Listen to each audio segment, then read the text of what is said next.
আসসালামু আলাইকুম বন্ধুরা, সাদাকeyb চ্যানেলের পক্ষ থেকে সকলকে আন্তরিক অভিনন্দন ও শুভেচ্ছা।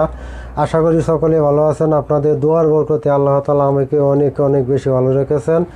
আজকে আপনাদের সামনে একটি ব্যতিক্রমধর্মী ভিডিও নিয়ে আসলাম। হয়তো আপনারা বলতে পারেন যে ভাইয়া আপনি কি এখন টিভির কাজ ছেড়ে দিয়ে এখন কি অ্যাম্পলিফায়ারের কাজ শুরু করেছেন নাকি? না, অ্যাম্পলিফায়ারের কাজ শুরু করি নাই। আমি আগে আপনাদেরকে বলে রেখেছি যে আমার এই সার্ভিস সেন্টারে একটি টর্চ লাইট, যেরকম এরকম একটি টর্চ লাইট দেখুন, এরকম একটি টর্চ লাইট থেকে শুরু করে ল্যাপটপ, কম্পিউটার সহ যা ইলেকট্রিক এবং ইলেকট্রনিক্স যন্ত্রপাতি আছে এখানে সবই আমরা সার্ভিসিং করে থাকি।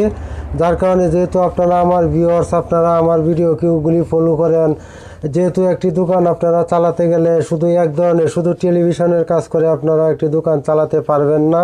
যার কারণে আমি আশা করলাম যে মোটামুটি আমার যে কাজগুলি আছে মোটামুটি সবগুলি আপনাদের সামনে শেয়ার করার জন্য। যার কারণে আজকে একটি অ্যাম্পলিফায়ার সার্কিট নিয়ে আসলাম। অ্যাম্পলিফায়ার সার্কিটটি সম্পর্কে আপনাদেরকে ধারণা দেব এবং যদি আপনাদের রেসপন্স পাই বা আপনারা যদি সাড়া দেন তাহলে আমি ভবিষ্যতে এই অ্যাম্পলিফায়ার সার্কিট কিভাবে নতুন নির্মাণ করতে হয়, অর্থাৎ কিভাবে নতুন একটি অ্যাম্পলিফায়ার সার্কিট বানাতে হয় এবং এটা সমস্যা হলে সেটা কিভাবে আপনারা সমস্যা সমাধান করে আবার মেরামত করে গ্রাহককে দিয়ে দিতে পারেন সে বিষয়েও আমি ভিডিও দেব। তাহলে চলুন আমরা ভিডিওতে যাই, মূল আলোচনা যাওয়ার আগে আপনাদের কাছে ছোট্ট একটি রিকোয়েস্ট, আমার ভিডিওগুলি যদি ভালো লাগে এবং আপনাদের প্রয়োজন হয়, আপনারা মনে করেন যে এই ধরনের ভিডিও আপনাদের প্রয়োজন যদি মনে করেন তাহলে অবশ্যই আমার চ্যানেলটিকে সাবস্ক্রাইব করে রাখবেন এবং যদি এই ভিডিওটি ভালো লাগে অবশ্যই আমার চ্যানেলটিকে লাইক দেবেন।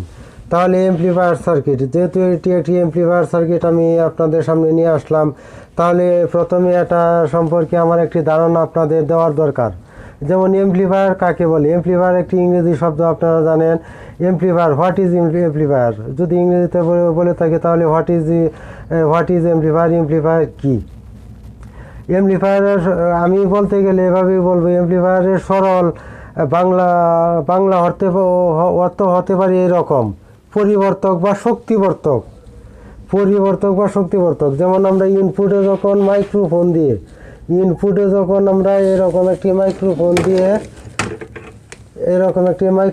দিয়ে যখন এখানে কিভাবে সাউন্ডটা সৃষ্টি করে সেটাও আমি আলোচনা করব, কিন্তু সেটা হয়তো আজকে এই ভিডিওতে সম্ভব হবে না। আমি ভবিষ্যতে অন্য ভিডিওতে আলোচনা করব। এখানে যখন আমরা এখানে সংকেত দেই, অর্থাৎ এখানে যখন ফ্রিকোয়েন্সিটা যায়, এখানে সংকেতটা দিকে এরকম একটি ফ্রি ড্রাইভার সার্কিট, অর্থাৎ এরকম একটি ড্রাইভার সার্কিটে এই সংকেতটা যায়, এই ড্রাইভার সার্কিট দ্বারা সেটা অনেক শক্তিশালী হয়ে, অর্থাৎ এই ডিভাইসটা দ্বারা অনেক শক্তিশালী হয়ে এই শক্তিটা 50 গুণ পর্যন্ত বৃদ্ধি পেয়ে সেটা এই যে আউটপুটে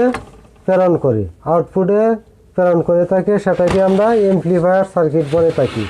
আশা করি অ্যাম্পলিফায়ার কি সংক্ষেপে আসছে, বেশি আর বোঝানো সম্ভব না। যদি আপনাদের বোঝার আরও ইচ্ছা থাকে তাহলে আমাকে কমেন্ট বক্সে জানাবেন, আমি আপনাদেরকে উত্তর দিয়ে সহযোগিতা করব। তাহলে যেহেতু এটা হলো টোটালটা হলো একটা অ্যাম্পলিফায়ার সার্কিট, সেটা আমি ডায়াগ্রাম অঙ্কন করে আপনাদেরকে দেখাবো। এখানেও আমরা বিভিন্ন সেকশন ভাগ করে নিতে পারি। যদি সেকশন ভাগ করে না নিই তাহলে সেটা কাজ করতে পারবো না, নতুন নির্মাণ করতে পারবো না। যার কারণে সেটাকে অবশ্যই আমরা বিভিন্ন সেকশন ভাগ করে নেব এবং অবশ্যই ডায়াগ্রাম আপনাদেরকে অঙ্কন করে দেখাবো। আপনারা নতুন নির্মাণও করতে পারবেন, আবার পুরাতন একটি অ্যাম্পলিফায়ার সার্কিটকে মেরামত করতে পারবেন। এটা অবশ্যই আমাদের একটি দেশি সার্কিট। এটা আমরা নিজেরা যেগুলি তৈরি করি এগুলি বর্তমানে অনেক উন্নত সার্কিট নিয়ে এসেছে ইন্ডিয়া, চায়না, জাপান, সেগুলি অনেক উন্নত অ্যাম্পলিফায়ার সার্কিট নিয়ে এসেছে। সেগুলি কিভাবে কাজ করতে হয় সেটিও আপনাদেরকে দেখাবো।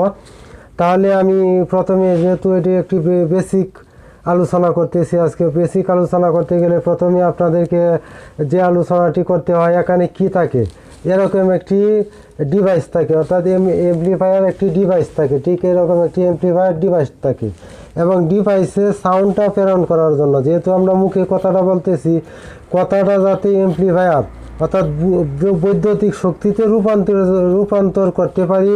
বৈদ্যুতিক শক্তিতে রূপান্তর করার জন্য যে যন্ত্রটি আমরা ব্যবহার করি সেটার নামই হলো মাইক্রোফোন। সেটা অবশ্য আপনারা স্ক্রিনে দেখতে পাচ্ছেন মাইক্রোফোন।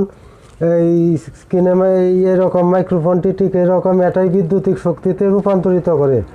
এই শক্তিটা আমরা এরকম একটি জ্যাকের মাধ্যমে ইনপুট করা হয়। এইরকম যে ডিভাইসটি আছে সেই ডিভাইসে প্রয়োগ করা হয় এবং এখানে সম্পূর্ণ শক্তিটা মডিফাই হয়ে, অর্থাৎ প্রথমেই আপনাদেরকে বলেছিলাম যে এটি একটি পরিবর্তক যন্ত্র বা শক্তিবর্ধক যন্ত্র।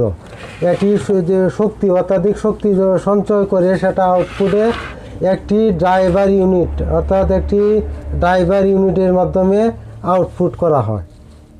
ড্রাইভার ইউনিটে যে আউটপুটটা করা হয় সেটাতে আবার সাউন্ডটা 2 থেকে 3 গুণ বৃদ্ধি করার জন্য একটি হর্ন ব্যবহার করা হয়। হর্নটিও আপনারা স্ক্রিনে দেখতে পাচ্ছেন। আশা করি আপনারা বুঝতে পারছেন হর্ন কাকে বলে এবং ড্রাইভার ইউনিট কাকে বলে এবং মাইক্রোফোন কাকে বলে। আলাদা আলাদা পিকচার আপনাদের সামনে আমি প্রকাশ করলাম। এখন আমি আপনাদেরকে সামনের অংশটুকু পরিচয় করিয়ে দেব। প্রথমে দেখুন এখানে এই সেটের ক্ষেত্রে 5টি ভেরিয়েবল রেজিস্টার আছে। 5টি ভেরিয়েবল রেজিস্টারের মাধ্যমে এই সেটের বেস কন্ট্রোল। এখানে দেখুন ট্রাভেল কন্ট্রোল, বেস কন্ট্রোল এবং এগুলি হলো mic control, mic 1, mic 2, mic 3 control এবং একটি সাইরন আছে। সাইরন মানে আপনারা জানেন এটি যে একটি সাউন্ড, অর্থাৎ সাইলেন্ট দেওয়াকে বলি আমরা সাইরন। এটাকে টিপ দিলে একটা সাইরন শব্দ বের হয়। এবং mike 1, mic 2, mic 3 microphone set করার জন্য এই সকেটগুলি এখানে ব্যবহার করা হয়। এখন এই ভলিউম আপনারা তো বুঝে নেই, সাউন্ডটি বাড়ানোর জন্য এখানে ভেরিয়েবল রেজিস্টার, এখানে ভিতরে দেখতে পাচ্ছেন আপনারা এই যে এই ধরনের ভেরিয়েবল রেজিস্টার, বা আমরা অনেকেই আমরা টেকনিক্যাল ভাষায় বা আমরা যারা কাজ করি, এক কথায় যারা কাজ করি এগুলিকে আমরা ভলিউম বলে থাকি। এগুলিকে ভলিউম বলে থাকি, আসলে এগুলির নাম হলো ভেরিয়েবল রেজিস্টার। যেমন এই যে দেখতে পাচ্ছেন এগুলি যে রেজিস্টার, এই ভেরিয়েবল রেজিস্টার দ্বারা ট্রাভেল কন্ট্রোল এবং বেস কন্ট্রোল এবং টোন কন্ট্রোল করে থাকি।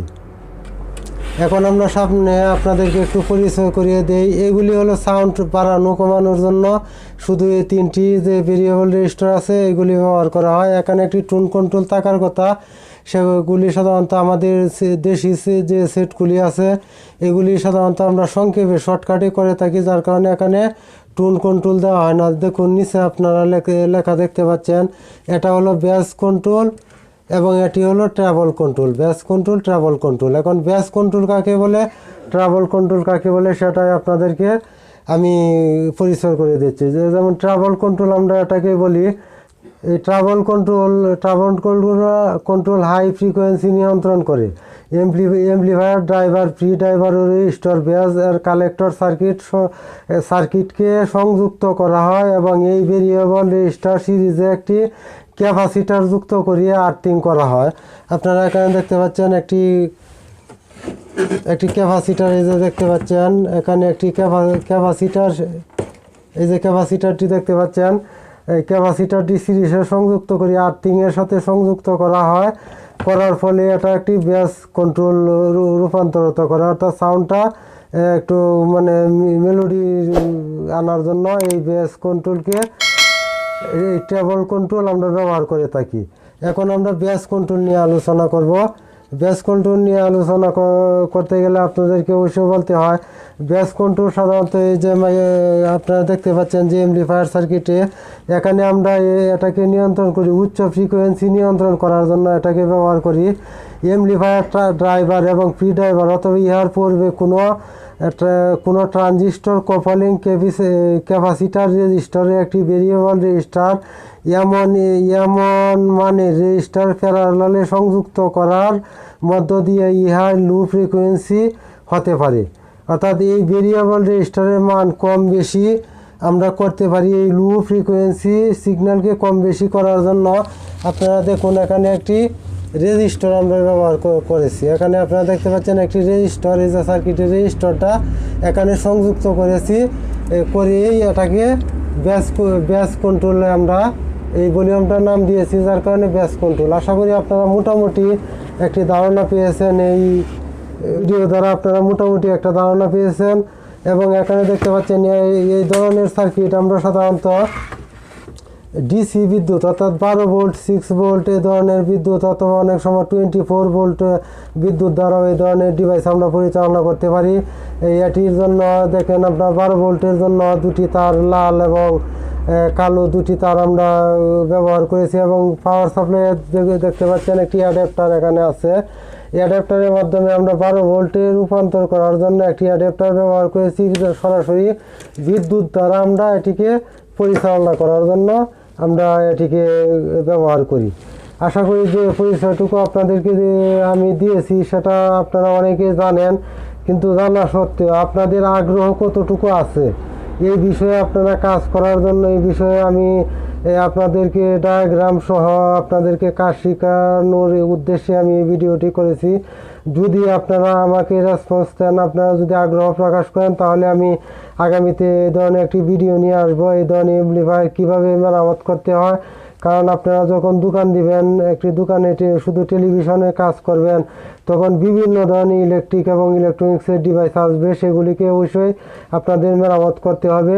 সেই উদ্দেশ্যে আমি এই ভিডিওটি দিলাম। যদি ভিডিওটি ভালো লাগে অবশ্যই লাইক দিবেন, কমেন্ট করবেন, এবং ভিডিওটি যদি এই ধরনের ভিডিও আপনারা চান তাহলে অবশ্যই আপনারা কমেন্টে আমাকে জানাবেন, আমি এই ধরনের ভিডিও আরও দেব। তাহলে আজকে এই পর্যন্ত আপনাদের কাছ থেকে বিদায় নিলাম। আল্লাহ হাফেজ।